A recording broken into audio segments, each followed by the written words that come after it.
التعديلات الدستورية دي في منتهى السوء، ومش هتخدم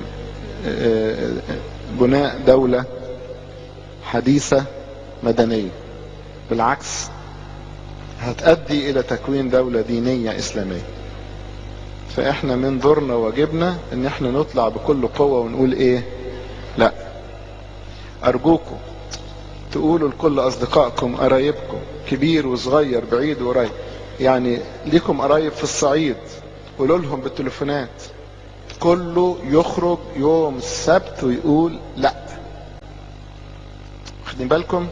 احنا عددنا مش قليل، هيبقى قليل لو قاعدين في البيت.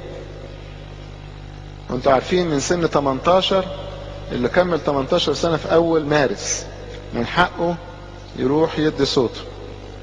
شوفوا لو حصل ان اتقال على التعديلات دي نعم، في الحالة دي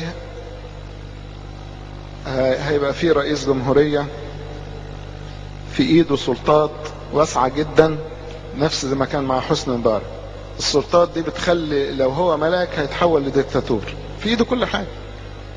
فدي حاجة الثورة اللي قامت دي رفضها، يبقى احنا ما عملناش حاجة، استفدناش. ونمرة 2 هيبقى الانتخابات هتيجي بسرعة، محدش جاهز ليها غير الاخوان المسلمين بس، محدش جاهز. انتوا سمعتوا عن احزاب طلعت؟ لسه كله مشاريع مشاريع مشاريع، محدش عمل حاجة.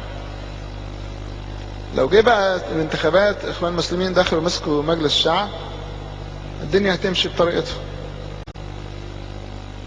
بيقولوا ما احنا نعمل تعديلات وبعدين نعمل دستور.